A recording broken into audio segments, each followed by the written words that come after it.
한 주간 동안 잘 계셨습니까? 우리 학생들 한 주간 동안 공부 열심히 잘했습니까? 힘든 일 없었습니까? 잘 지낸 것 같네요.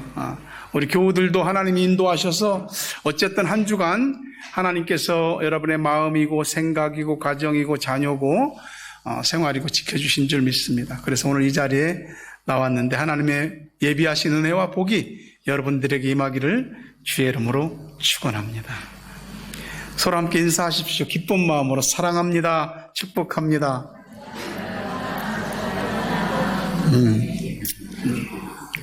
그 밑에 있는 걸 같이 한번 읽어볼까요? 시작. 하나님, 갈등됩니다. 흔들립니다. 믿음을 주옵소서. 아멘. 우리가 이렇게 교회를 다닌다 하는 거는 그냥 교회라는 건물을 왔다 갔다 하는 게 아니고 믿음이 있어서 다니는 거거든요. 근데 각 사람의 믿음은 뭐 좀 차이는 좀 있겠죠. 큰 믿음도 있고 좀 작은 믿음도 있고. 근데 우리가 가지고 있는 믿음의 사이즈에서 각자 현실에서 믿음과 현실 사이 갈등하는, 또 믿음은 있는데 믿음대로 살지 못하는 자신의 모습에 대한 어떤 괴리감, 이런 것도 있을 수 있거든요. 신앙생활을 하면서 우리가 믿음은 믿음대로 또 생활은 생활대로 그렇게 각각 해도 되는가? 하나님은 도대체 우리들에게 뭘 원하실까? 하나님은 우리가 믿음과 생활이 하나가 되기를 원하시죠. 오늘 여러분들에게 이 말씀을 통해서 믿음과 현실 사이의 갭이 줄어들고 여러분의 삶에서 믿음이 표현되기를, 믿음으로 사라지길 주의 이름으로 축복합니다. 우리나라는 세계적으로 놀라운 것들이 많죠. 우리나라는. 근데 세계적으로 도드라진 몇 가지를 말한다면 두 가지 먼저 말씀드리고 싶은데, 하나는 경제적 성장입니다. 우리나라는 일제 36년 식민지 통치를 거치면서 5년 뒤에는, 해방되고 나서 1945년 해방되고 나서 5년 뒤 1950년에는 전쟁이 일어났어요. 남한과 북한에. 그 전쟁 때문에 3년 전쟁인데 150만 명 이상 사람들이 죽고 사상자가 생겼습니다. 나라는 폐허가 됐고 전 국토는 정말로 포탄에 다 짓이겨졌죠. 그리고 너무나 가난해 갔고요. 외국에서 보내주는 밀가루 푸대라든지 이런 원조 음식을 먹고 살았단 말이에요. 근데 그런 나라가 그걸 딛고 일어서는 겁니다. 오늘날 우리나라의 경제는 10위권이기도 하고 9위권이기도 하고. 20세기 들어서 전 세계 역사상 가난한 원조받는 국가에서 남을 베풀고 도와줄 수 있는 나라로 이렇게 바뀐 나라는 우리 대한민국밖에 없어요. 큰 자긍심이죠. 그래서 수많은 개발도상 국가들이 대한민국을 롤 모델로 생각하는 겁니다. 근데 우리나라도 이렇게 막 커갈 때 어려운 일이 있었잖아요. 샴페인을 너무 빨리 터뜨린 거죠. 잘 살고 괜찮아지다 보니까 씀씀이들이 커지고 국민들이 좀 흥청망청하기도 하고 정부도 나라에 국고에 돈이 있는지 없는지도 모르고 이 정책을 피고하는 겁니다. 그러니까 결국은 나라가 모라토리엄, 국가 부도 사태를 선언하게 되고 1997년 국제통화기구인 IMF에 손을 벌려서 거기서 빚내 갖고 우리나라가 빚을 막기 시작했죠. 그때 온 국민이 다시 한번 허리띠를 졸라매고 그 국난을 극복했습니다. 대단한 나라이죠. 또 하나 우리나라가 세계적으로 굉장히 주목을 받는, 평가받는 거 하나는 뭐냐면 교회 성장입니다. 대한민국은 세계 그 역사 유래를 찾아볼 수 없는 교회 부흥을 일어난 나라입니다. 우리나라는 선교사들이 들어와서 보니까 이미 선교사들이 들어오기 전에 먼저 성경이 들어와 있던, 조선시대 때 조선에 먼저 성경이 들어와 있던 나라입니다. 선교사들이 깜짝 놀랐죠. 어떻게 이렇게 성경이 조선에 먼저 들어왔는가. 굉장히 선교사적으로 독특한 나라입니다. 엄청나게 부흥하고 그 부흥은 마치 커다란 불길같이 번져서 수많은 사람들이 교회로 모이려들었죠. 그런데 오늘날 교회들의 모습은 안정적이다기보다는 침체되고 있다는 그런 마음을 감출 수가 없습니다. 교회가 어느 정도 기본적인 틀들을 갖추기 시작하더니 거기서 더 깊어지고 더 커야 되는데 교회가 가라앉고 있는 겁니다. OMF라고 하는 선교회의 선교사로 한국에 왔던 데니스 레인이라고 하는 목사님이 한국교회의 그 강해 설교에 대한 도전을 굉장히 많이 주신 분입니다. 그분이 그때 1990년대 초반에 이런 말씀을 하셨습니다. 한국교회가 이만한 부흥과 성장을 이룬 건 정말 기쁜 일입니다. 그러나 자랑만 하고 있으면 안 됩니다. 언제 급변하는 시대에 교회가 박물관이 될지 모릅니다. 저희 영국도 불과 100년 전에는 한국보다 훨씬 더 부흥했던 나라입니다. 그러나 지금은 부흥의 불길이 살아있는 교회는 몇 교회 안 되고 전부 사람들이 교회를 떠나고 교회는 흰머리가 가득하고 교회는 박물관, 전시관, 관광 명소가 되어가고 있습니다. 한국이 앞으로 50년 후에 이렇게 되지 않으리라는 법이 없습니다. 지금 깨어서 준비하셔야 됩니다. 그랬습니다. 개인의 신앙에서부터 교회에 이르기까지 신앙이 쭉 올라가고 어느 정도 올라간 그 상태에서 쭉 신앙을 지킬 수 있다면 얼마나 좋겠습니까? 그러나 우리가 살다가 건강할 때도 있고 아플 때도 있고 그렇듯이 개인이든지 교회도 이 신앙이 쭉 올라가다가 뚝 떨어질 때 있습니다. 그런데 떨어지는 것은 또 다시 일어설 수 있는데 변질되는 것은 굉장히 회복되기가 어렵습니다. 이스라엘은 이집트에 400년 동안 노예로 살았습니다. 하나님께서 400년 노예에서 출애굽시키셨죠. 출애굽시키신 이후에 이스라엘 신앙 역사에 있어서 가장 뜨거웠던 때가 언제냐면 길갈이라고 하는 장소에 그들의 신앙이 나타났습니다. 홍해를 건넜잖아요. 그 가로막힌 홍해를 하나님이 가르셔서 그 홍해가 양쪽에 벽이 이루어진 것을 보고 홍해를 건넜습니다. 모세의 인도하에. 근데 여호수아의 인도하에 모세 죽고 가나안 땅에 들어갈 땐 요단강을 건너야 되는데 요단강은 물이 철철 넘쳤습니다. 해마다 봄이 되면 이 헤르몬 산에 눈이 녹아내려서 강이 범람하는 거예요. 그런 정도예요. 근데 하나님이 건너랍니다. 이걸 어떻게 건너냐고요. 이 철철 넘치는 이 현실의 요단강을 어떻게 건너냐고요. 하나님께서는 여호수아를 통해서 말씀하셨습니다. 제사장들이 먼저 하나님의 언약궤를 메고 그 언약궤 안에는 하나님의 십계명 또 만나를 담은 금항아리 아론의 쌍난지팡이 3개가 들어있는데 하나님께서 함께 하신다는 소위 신물입니다. 거룩한 물건 성물이에요. 그거 메고 요단강에 제사장들이 먼저 들어가라고 죽으라는 얘기예요. 제사장들이 그걸 메고 강을 밟으면서 들어갑니다. 그때 물이 놀랍게도 갈라지는데 위에서 흘러내리던 물은 저기 그 아담 북방 그 원거리 먼 데까지 물이 쭉 올라가서 거기서 물이 딱 끊기고 물이 멈춰 섰습니다. 아래로 흘러가던 물은 아라바 바다로 쫙 빠져나갔습니다. 제사장들이 언약궤를 메고 요단강 가운데 서 있고 이스라엘 백성 전체가 요단강을 건넙니다. 그리고 다시 요단강이 넘쳐 흐르기 시작합니다. 이때에 여호수아는 요단강에서 돌 12개를 갖고 와서 비를 세웁니다. 왜? 하나님이 이 요단을 건너게 하셨다는 것을 기념하게 하기 위해서.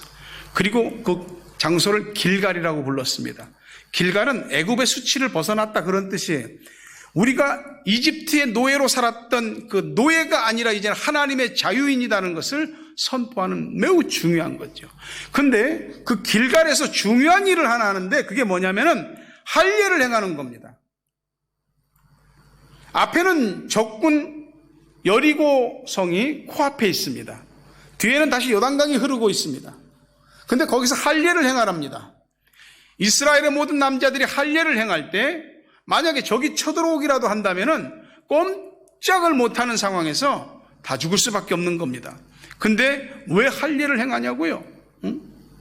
그 할례는 하나님과의 언약 관계가 회복되는 증표, 우리가 하나님의 말씀에 순종한다는 증표, 그리고 하나님의 거룩한 선택받은 백성이 되었다는 증표, 그 할례를 행하는 거예요. 구원받은 표를 거기서 행하는 겁니다. 죽을지도 모르는데 죽음을 각오하고 불사의 신앙으로 그 할례를 길갈에서 행하는 겁니다. 얼마나 대단한 것인지. 그들 자신도 하나님만 믿고 할례를 한 것입니다. 그런데 이 신앙이 오래 가지를 않습니다. 요단강을 건너고 첫 번째 적인 여리고를 점령하고 그렇게 가나안 7족을 몰아내고 31명의 왕들을 굴복시키고 약속하신 땅을 차지했습니다. 그리고 이스라엘의 12지파를 따라서 그 땅을 다 분배했습니다. 그런데 하나님께서 그 땅에 들어가면 그 땅의 우상들을 몰아내고 그들의 신전을 무너뜨리고 그들의 풍습을 따르지 말고 거기에 하나님 나라와 하나님 나라의 문화를 세워라. 그런데 이스라엘 백성들은 잃어버렸습니다. 불과 10년, 20년 사이에 다 잊어버렸습니다. 믿음은 없고요. 현실과 적당히 타협했는데 그건 현실이 그만큼 막강하기 때문에 그렇습니다. 여호수아가 12개의 돌을 길갈에 세운 이유는 이거 다 하나님이 하신 거라고, 홍해바다도 하나님이 갈르셨고 그것처럼 요단강도 하나님이 갈라주신 거라고, 그러니까 하나님의 손이 가장 강력하고 하나님보다 큰 이가 없고 그러니 하나님을 온전히 경배하라고, 그런 의미로 돌 12개를 세웠던 거거든요. 근데 사람들의 마음이 바뀐 겁니다. 은혜 받고 마음이 새로워지거나 하나님을 경험한 다음에 그게 오래 갈 것 같아도 이걸 지키지 않으면 까먹습니다. 은혜 받고 신앙이 항상 뜨거워지고 좋아지는 게 우리가 평생을 힘써야 될 일이죠. 근데 그게 우리 마음대로 되냐고요. 항상 은혜 받고 항상 신앙이 살아있고 뜨거운가? 그렇진 않거든요. 우리 학생들이나 청년들도 또는 어른들도 뭐 수련회를 하든지 뭐 코스타 집회를 갔다 오든지 어떤 컨퍼런스에 참석했다, 은혜를 받습니다. 눈물을 흘리고 막 하나님 앞에 가슴을 치면서 기도하고, 근데 그것이 계속 가냐고요? 그렇지 않잖아요. 지난 주일에 은혜 받았다고 이번 주일에 또 은혜 받냐고요? 그렇지 않을 수도 있습니다. 어떤 사람들은 전혀 안 믿다가 어떤 계기를 통해서 또는 누구를 통해서 예수를 믿는 경우도 있지만은, 어떤 사람들은 학생, 청년 때 잘 믿다가 대학 들어가고 군대 입대하고 또 결혼하고 사회생활하고 그러면서 믿음을 싹 잃어버리는 사람들도 있습니다. 왜요? 현실은 그만큼 우리를 잡아당기는 힘이 강하기 때문에 그렇거든요. 신앙은 있지만 그 뒤로 믿음으로 모험하는 것을 하지 않습니다. 신앙은 있지만 안전하게 믿는 방법을 그 길을 택하는 거죠. 만약에 믿음을 따라서 하나님 말씀대로 믿는다면 불이익을 당할 것 같아요. 왜냐하면 믿음과 현실의 간격이 너무 크니까. 하나님 말씀대로 살면 일반 사람들과 섞여서 그들 쫓아가지 못하고 어울리지도 못하고 도태될 것 같아요. 하나님 말씀대로 믿음대로 공부하면 안 될 것 같아요. 사람들 눈밖에 날 것 같아요. 사업도 어려울 것 같아요. 그러다 보니까 조금씩 현실에 우리의 믿음을 내주는 겁니다. 다 은혜 받았던 때도 있고 신앙이 뜨거웠던 때도 있고 불같은 신앙을 가졌을 때도 있는데, 어느 순간부터 차가워진 신앙을 가지고 신앙의 맥만 겨우 유지하는 경우가 많은 겁니다. 1절에 그러잖아요. 여호와 사자가 길갈에서부터 복임으로 올라와 말하되 내가 너희를 애굽에서 올라오게 하여 내가 너희 조상들에게 맹세한 땅으로 들어가게 하였으며, 또 내가 이르기를 내가 너희와 함께한 언약을 영원히 여기지 아니하리니. 하나님은 이스라엘 백성들을 출애굽시켜줬어요. 광야 40년 지켜줬어요. 가나안 땅 그들의 힘으로 점령할 수 없었는데 정복할 수 있게 해주셨어요. 하나님은 약속에 신실하신 분이에요. 이스라엘 백성이나 우리가 뭐 하나님 보기에 참 너 진짜 내 마음에 든다, 너 믿음 진짜 내 정말 나한테 딱 맞춰진 믿음이다. 그래서 하나님이 은혜를 주시고 축복을 하시고 하는 것이 아니고 약속하셨기 때문에 나는 약속을 영원히 어기지 않는다고. 하나님 약속을 지키시는 거예요. 그러니까 너희가 지금까지 살아오는 모든 과정에서 너희 힘으로 살아왔느냐 이거지요. 내가 너희를 지키고 도와주고 보호하고 이기게 하고 모든 것을 얻게 하지 않았느냐. 앞으로 다르겠느냐 똑같다 이거죠. 내가 예전과 같이 너희와 함께하고 너희를 지켜주고 너희를 돌보고 너희를 인도하겠다고 약속하는 건 그러니까 타협하지 마라. 현실에 길들여지지 마라 그러는 겁니다. 하나님 백성으로서 하나님 백성답게 사는 건 당연하지만 사실 그건 가장 힘든 일입니다. 구원은 하나님의 선물이지만은 구원받은 자로서 구원받은 자답게 사는 것은 어려운 일이거든요. 왜? 우리는 천국에서 올라가서 신앙생활하는 게 아니고 이 세상에 발을 딛고 세상의 공기와 이 세상의 사상과 세상의 사람들을 접하면서 신앙생활하고 있기 때문에 그런 거예요. 믿음과 현실 때문에 갈등이 생겨요. 은혜 받을 때 믿음이 충만할 때는 하나님께 다 완전히 꽂혀 있습니다. 마음도 시선도. 그런데 어느 순간 우리의 마음과 눈이 하나님에게서 멀어지는 거죠. 자꾸 사람을 보게 되고 사람의 말을 듣게 되는 겁니다. 하나님이 그러는 거죠. 겁먹지 마라. 너희를 여기까지 인도한 내가 지금 여기서 너희를 더 이상은 안 인도하고 그러겠느냐? 앞으로도 인도한다는 겁니다. 근데 우리는 항상 우리 앞에 있는 현실 앞에서 멈추는 거죠. 하나님이 어떤 분인지를 알았다? 하나님이 어떤 분인지에 대한 경험이 있다? 그러면 그분을 믿으세요. 우리가 이 세상의 정상적인 사람으로 사람들에게 비추는 것보다 하나님이 보실 때 정상적인 사람들이 되는 것이 옳습니다. 그렇게 살면은 이상한 것 같거든요. 그렇게 살면은 이 세상 사람들한테 소리 듣고 그들 눈밖에 날 것 같거든요. 근데 하나님이 그렇게 하랍니다. 근데 그렇게 하는 것이 믿음이라고. 이 길갈에서 그렇게 뜨거웠던 신앙을 가진 사람들이 가나안 땅에 들어가서 바로 믿음을 버렸느냐? 그건 아니에요. 어떻게 믿음이 버려지게 되냐면은 두 가지로 사는 거죠. 나 하나님 백성으로서도 살고 가나안 백성으로서도 살고 두 가지 타입으로 사는 겁니다. 그러니까 때를 따라서 어떤 때는 믿음으로 살고 어떤 때는 현실로 살고 믿음 반 현실 반인 겁니다. 실제로 이스라엘 백성들은 자기 지파에 할당된 땅에 사는 가나안 족속들을 몰아내지 못하니까 그들하고 화친했습니다. 하나님의 백성이라는 큰 틀은 유지하면서 생활의 강론에 들어가서는 가나안 스타일로 살았습니다. 하나님에 대한 믿음이 이 가나안 라이프 스타일로 바뀌는 것이죠.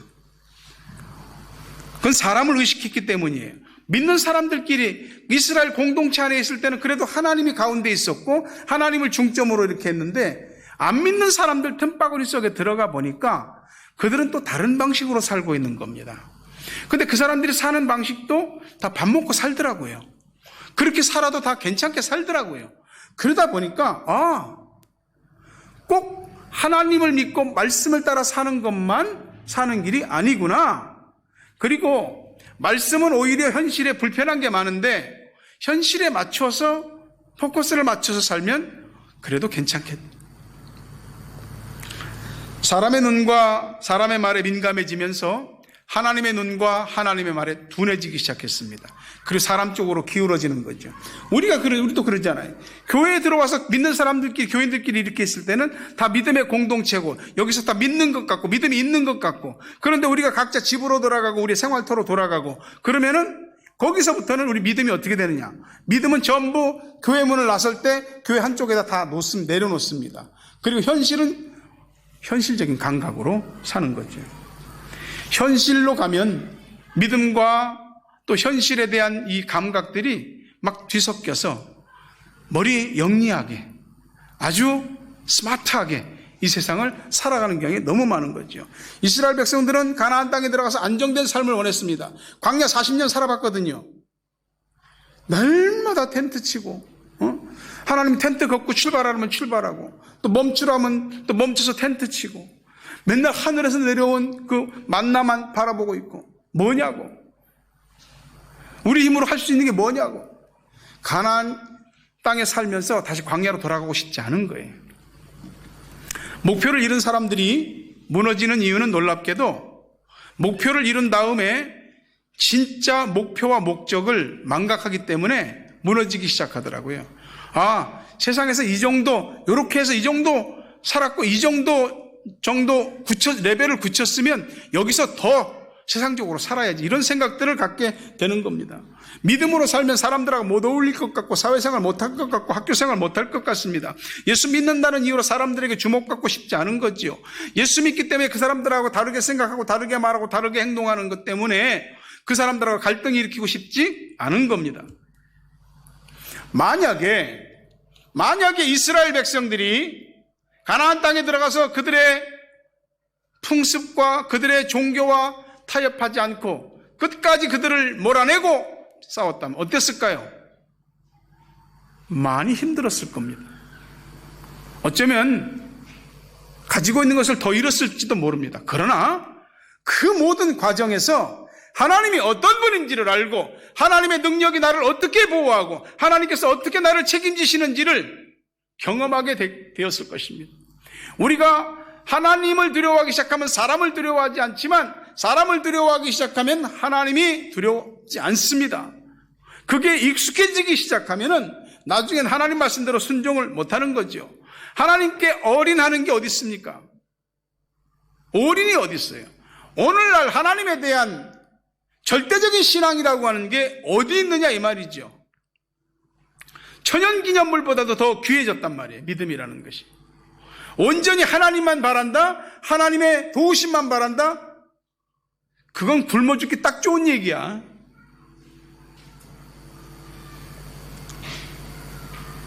그래서 자꾸 안주하려고 하죠, 현실에. 우리가 이 세상을 믿음을 따라 신앙의 가치와 원리를 따라 살려고 할 때에 세상 사람들이 말합니다.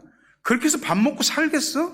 힘들어. 무한 경쟁의 시대에서 남들은 이만큼 치고 나가는데 당신 그렇게 해갖고 되겠어? 뒤떨어지고. 그리고 말이야, 어제까지만 해도 세상 방식으로 잘 살았잖아. 근데 뭐 믿음으로 산다고 그래? 세상 사람들은 그렇게 말할 수 있습니다. 아니, 세상이 우리한테 그렇게 얘기할 수 있습니다. 그러지만 우리가 그 소리를 곧이곧대로 받아들이는 것이 문제가 되는 것입니다. 3절에 보니까 그러므로 내가 또 말하기를 내가 그들을 너희 앞에서 쫓아내지 아니하리니 그들이 너희 옆구리에 가시가 될 것이며 그들의 신들이 너희에게 올무가 되리라. 이스라엘 백성들이 쫓아내지 않으니까 하나님도 쫓아내지 않겠답니다.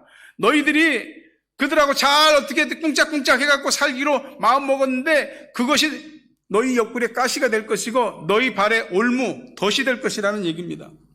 이스라엘 백성들 광야 40년 지나는 동안 하늘에서 내려오는 생명의 양식 만나 먹고 살았습니다. 근데 가나안 땅에 들어가니까 더 이상 만나가 내리지 않습니다. 가나안 땅에서는 농사 지어서 밥 먹고 살아야 되는 거예요. 그 밥 먹고 사는 게 누가 밥 먹여주냐고. 가나안 사람들 보니까 자신들의 농사의 신이라고 불리는 그 바알 신을 섬기는데 보니까 그 신을 섬기고도 잘 먹고 잘 살더라 이 말이에요. 거기 가서 바알 신전에 가서 절하고 거기 가서 음란한 짓거리들하고 거기 가서 그들과 어울리고 그렇게 해서 살았어요. 광야에서는 천막 짓고 텐트 치고 살았거든. 가나안 땅에 들어가니까 텐트 아니야. 이제 집 짓고 살아야 돼. 보다도 안정된 집, 보다도 견고한 집, 보다도 더 남들이 볼 때도 괜찮은 그런 집들을 얻어야 되는 거예요. 그러다 보니까 늦게 출발한 것 같아서 세상 사람들보다도 더 세상적이 되는 것이죠. 가나안 사람들 닮기를 위해서 굉장히 애를 썼다 이 말이에요. 하나님이 오늘 우리들에게 말씀하시는 거죠. 야, 먹고 사는 것이 이 땅에서 빨리 제대로 정착하는 것이 너희 인생의 전 목적이냐? 지금까지 먹고 살고 이만큼 살게 된 것이 진짜 너희가 열심히 수고하고 애써서 다 이루어진 것이냐? 나는 너희한테 도대체 뭐냐? 주님이 우리들한테 물어보는 거죠. 그러면서 Why have you done this? 너희가 어떻게 나한테 이럴 수가 있느냐라고 말씀하시는 겁니다. 현실에서 하나님의 복을 주셔서 번성하는 것과 우리가 현실주의가 되는 것과는 완전히 다른 얘기입니다. 말씀을 버리면서까지 현실에 잘 정착하고 현실에 너무 잘 안주하려고 하는 것은, 그렇게 해서 잘 되는 것은 축복이 아닙니다. 이스라엘 백성들은 가나안 족속을 다 쫓아내지 못했어요. 나중에 그들이 강해집니다. 강한 민족이 돼서 이스라엘을 쳐들어옵니다. 그러니 옆구리에 가시가 되고 이스라엘 백성들을 약탈하고 이스라엘 백성들의 남자들을 죽이고 여자와 아이들을 잡아가고 재산을 약탈해가고 포로로 잡아가고, 하나님 말씀대로 되는 거죠. 자신들이 선택한 현실인데 하나님이 말씀하신 대로 하지 않은 현실이 결국은 자신들을 올가매는 일이 되고 마른 것입니다. 오늘 우리 모두는 이 땅에 황금을 찾아서 오진 않았습니다. 우리 아이들의 미래를 위해서, 또한 우리 자신들의 보다 더 나은 내일을 위해서 나름 꿈꾸며 여기까지 왔습니다.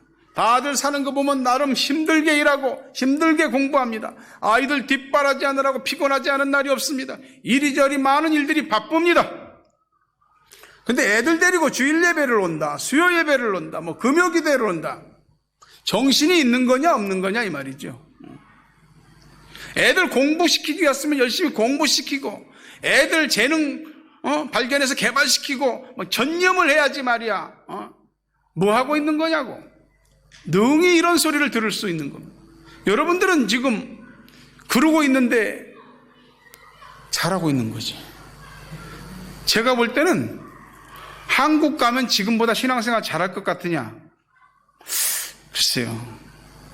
제가 단언하지는 못할지라도 여기보다는 신앙생활 못할 겁니다. 왜냐하면 여기는 갈 데가 없어. 여기는 갈 데가 없어. 교회가 최고 좋은 데야. 우리가 뭐 안 믿는 사람들보다 뭐 생각이 없고 머리가 안 돌아가서 하나님 믿습니까? 우리가 하나님을 믿는 믿음을 따라 살고 말씀을 따라 산 모든 시간들이 하나님이 다 기억하고 있고 기록하고 있습니다. 인생의 생사화복이 누구한테 달려있어? 하나님께 달려있어. 높아지고 낮아지는 게 누구한테, 되고 안 되는 게 누구한테? 하나님한테 달려있다니까.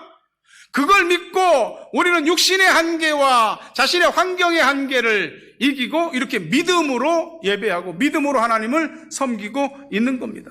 구원은 내가 선택할 수 없는 하나님이 거저 주시는 은혜지만은 구원받은 자로서 살아가는 삶의 방식은 내가 선택해야 돼. 믿음으로 살 건지 현실에 맞춰서 살 건지. 신앙은 단호해야 됩니다. 단호하지 않으면 이 그레이존이라고 하는 회색지대에 몰려서 살게 되는 거예요. 거기는 믿음도 가지고 현실의 감각도 가지고 사는 사람들이 있습니다. 믿음의 주관이 없으면 항상 현실이 타협의 손을 내미는 대로 마음도 쫓아가고 몸도 쫓아가고 삶도 쫓아가는 겁니다. 내가 뜻을 정하지 않으면 누가 뜻을 정한 그쪽을 따라가게 되어 있는 겁니다. 믿음과 현실 사이에 우리에게 갈등 있잖아요. 머리 좀 쓰면서 이 세상하고 불편하지 않으면서 얼마든지 신앙생활 할 수 있거든요. 믿음도 가지고 세상에서의 필요한 모든 것들도 누리면서 살아갈 수 있거든요. 근데 하나님 그렇게 하지 말라고 그래요. 참 하나님도 인정머리가 없어.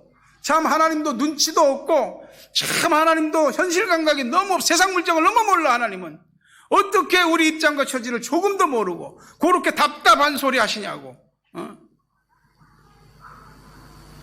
근데 하나님이요, 열심히 살면서 신앙생활도 제대로 하라고 그래요. 직장생활, 사업 잘 하면서 신앙생활 열심히 하라고. 공부도 열심히 하면서 신앙생활 열심히 하라고. 애들 공부시키고 뒷바라지 하면서도 예배도 빠지지 말고 주님께서 내게 맡기신 일에 대한 것에 기쁨을 갖고 충성하고 봉사하라고 그러는 겁니다. 안 믿는 사람들은 자기들이 목표로 한 것만 하면 되잖아요. 뭐 교회 올 필요가 뭐 있고 뭐 그럴 필요 뭐 있어요. 근데 우리는 일주일에 몇 번이나 교회를 오잖아요. 미쳤어. 근데 하나님께서 그런 시간들을 기억하신다 이 말이에요. 나 열심히 하고 있는데 보니까 직분자들도 자기 편한 식으로 믿대. 직분자들도 자기 정한 만큼만 하나님 앞에 예배드리고 그렇게 하는데 내가 뭐 한다고 열심히 이렇게 내는 거야. 나 지금 정신 좀 차려야지. 아니요, 잘하고 있는 거니까 정신 안 차려도 돼. 사람을 신앙생활의 기준으로 삼지 마세요. 내 믿음 지키는 건 내가 하는 겁니다. 하나님께서 원하시는 것은 처음부터 현실을 만족시키려고 하지 마라, 그겁니다. 역설로 아예 믿음으로 살 것을 선택해서 믿음으로 살아서 실패할 것을 각오하라는 거죠. 저 사람은 아예 저런 사람이라는 낙인을 찍힌 받으라는 거예요. 아예 세상으로 하여금 나한테 기대를 걸지 못하게 완전히 믿음으로 사는 사람이 돼야 된다. 각오를 하라 이 말이죠. 우리가 세상에 그만큼 타협하지 않고 안주하지 않은 현실에 대해서 하나님은 보상하십니다. 반드시 보상하십니다. 믿음의 상급이 없으면 누가 신앙생활을 한답니까? 우리가 잘못한다 할지라도 하나님께서 우리들한테 어떤 메시지를 주실 때 그것이 책망의 메시지라면 빨리 깨닫는 것이 좋습니다. 4절 5절에 보니까 여호와의 사자가 이스라엘 모든 자손에게 이 말씀을 이름해 백성이 소리를 높여 온지라. 그러므로 그곳 이름하여 복임이라고 그들이 거기서 여호와께 제사를 드렸더라. 하나님이 너네 출애굽시킨 게 누구냐? 광야 40년 누가 인도했냐? 이 요단강을 누가 건너게 했고 이 가나안 땅을 누가 정복하게 했느냐? 내가 너희들한테 얘기하지 않았느냐? 그 땅에 들어가면 그들의 신들을 섬기지 말고 그들의 신전을 헐어버리고 그들의 문화와 풍속을 따르지 말라고 내가 얘기하지 않았느냐? 그 땅에 하나님의 나라와 나라를 건설하고 하나님 나라의 문화를 세우라고 내가 얘기하지 않았느냐? 근데 너희는 그렇게 하지 않았다고 이야기를 합니다. 이 말을 하나님의 사자가 하니까 길갈에서는 적이 눈앞에 있는데도 목숨 걸고 할례를 행했어. 지금의 신앙을 보니까 너무 부끄러운 거예요. 하나님 앞에 회개하는 거죠. 이 신앙 양심입니다. 우리가 하나님의 말씀을 듣고 이와 같은 찔림이나 깨달음이 없다고 한다면 우리는 믿음이 없는 것입니다. 이스라엘 백성들은 회개했습니다. 울었습니다. 통곡했습니다. 하지만 후손들에게까지, 다음 세대까지는 신앙을 이어주지 못했습니다. 7절에 보니까 백성이 여호수아가 사는 날 동안과 여호수아 뒤에 생존한 장로들 곧 여호와께서 이스라엘을 위하여 행하신 모든 큰 일을 본 자들이 사는 날 동안에 여호와를 섬겼더라. 여호수아가 110세를 일기로 죽습니다. 죽을 때 여호수아가 한 유언을 기억하시죠? 여호수아가 살아있을 때도 이스라엘 백성들은 우상을 섬겼습니다. 애굽의 우상을 섬겼고 이 가나안 땅의 우상을 섬겼습니다. 그러면서 여호수아가 나와 내 집은 오직 여호와만 섬길 것이다. 오늘 너희 섬길 자를 택하라. 하나님이 좋게 보이지 않거든 다른 신을 섬기고 하나님이 참신이면 하나님을 섬기라고 이야기합니다. 그러니까 여호수아의 유언을 들었던 장로들이 다 아멘하고 우리가 하나님을 섬기겠습니다라고 고백합니다. 그렇게 여호수아도 죽고 그 하나님의 놀라운 기적을 본 사람들도 다 죽었습니다. 그 이후에는 신앙의 맥이 끊긴 거죠. 하나님을 전혀 알지 못하는 세대가 일어났다라고 말합니다. 이 사람들은 지금 하나님 말씀을 듣고 더 이상 타락하진 않았습니다. 거기서 멈췄습니다. 다시 하나님께로 신앙이 돌아섰습니다. 오늘 우리도 그래요. 적어도 하나님이 나한테 어떤 메시지를 줄 때는 돌아서야 되는 것입니다. 깨닫고 돌아서야 되는 것이에요. 신앙의 맥이 끊어지는 이유는 가정의 일차적인 책임이 있습니다. 가정에서 부모들이 하나님이 어떤 분이고 하나님이 어떻게 역사하셨는지 그런 것들을 부모가 자식들한테 보여주질 않으니까 부모를 통해서 본 하나님이 없으니까 다음 세대에서 하나님을 모르는 겁니다. 하나님을 믿지 않는 것이, 그러니까 우리 세대가 잘해야 되는 것입니다. 예수를 믿되 성실하게 믿고 신앙생활하되 성실하게 신앙생활하는 그게 중요합니다. 한번 그냥 막 불같은 신앙으로 믿고 그 다음에는 뭐 지리멸멸하는 그런 건 아닙니다. 뭐 기분이 좋아서 막 예수를 잘 믿을 것 아니, 꾸준히 잘 믿어요. 꾸준히. 여러분 대학교 다닐 때 학점 어땠어요? 좋으셨나 본데. 저는 그 학부 4년하고 신대원 3년하고 성적표 보니까 별로 안 좋았어요. C학점 많았어. 간신히 학점 이수한 거 많다니까. 근데 제가 잘한 거라기보다는 열심히 한 거는 학교는 안 빠졌어요. 어쨌든 학교는 열심히 꾸준히 갔어요. 그리고 그때는 학교를 다니면서 교회에서 봉사할 때 그 교육전도사라고 그랬거든요. 교육전도사라고 봉사했어요. 금요일 날 교회를 가면은 이제 금요 철야기도 있잖아요. 금요일부터 자는 거예요, 교회에서. 자고 토요일 날 이제 학생들 지도하고 주일 날 애들 다 가르치고, 그때는 저녁 예배 보통 7시, 7시 반에 있었어요. 그래갖고 그 다 마치고 나면 한 9시 교회 정리하고 다 끝나면 집에 가면 뭐 10시, 11시 되거든요. 교회 일이건 학교 공부 일이건 성적을 떠나서 열심히 성실하게 최선을 다했다고. 제가 지금까지 목회하는 동안에도 성실하려고 해요. 제가 아파서 주일날 주일 예배를 못 드려본 적이 없어요. 그리고 교인들을 목양할 때라든지 또 섬기고 가르치는 일에 있어서 게을리하지 않으려고 애를 쓰는 거죠. 인생을 살다 보면 이런저런 부딪힘과 넘어짐이 있는데 신앙생활 하면서 왜 없겠어요, 그런 일들이. 애들도 클 때 넘어지고 다치고 그러는데, 근데 신앙적으로 잘 믿다가 한번 슬럼프에 빠지면, 한번 영적 침체에 빠지면 잘 회복 못 하더라고요. 역시 그런 분들이 있다면 하나님 은혜로 회복되기를 주의 이름으로 축원합니다. 이게 특히 하나님과 믿음을 버리고 현실로 돌아서면 진짜 돌아오기 어렵습니다. 믿음에 한 발을 딱 걸쳐놓고 몸은 완전히 세상 쪽으로 가 있어. 이 사람은 분명히 믿음은 있는데 의식이든지 삶의 라이프 스타일은 완전히 세상적입니다. 근데 이런 사람들이 교회에서 그대로 굳어지고 오래 믿잖아요? 그럼 교회에 부담이 됩니다. 교회가 앞으로 나가야 되는데 이 사람들이 잘 박힌 돌이 돼서 걸림돌이 되는 거예요. 부디 여러분 가운데 하나님에게 모든 것을 올인하는 길갈의 신앙이 있었다면 그 신앙을 다시 회복하시기를 바랍니다.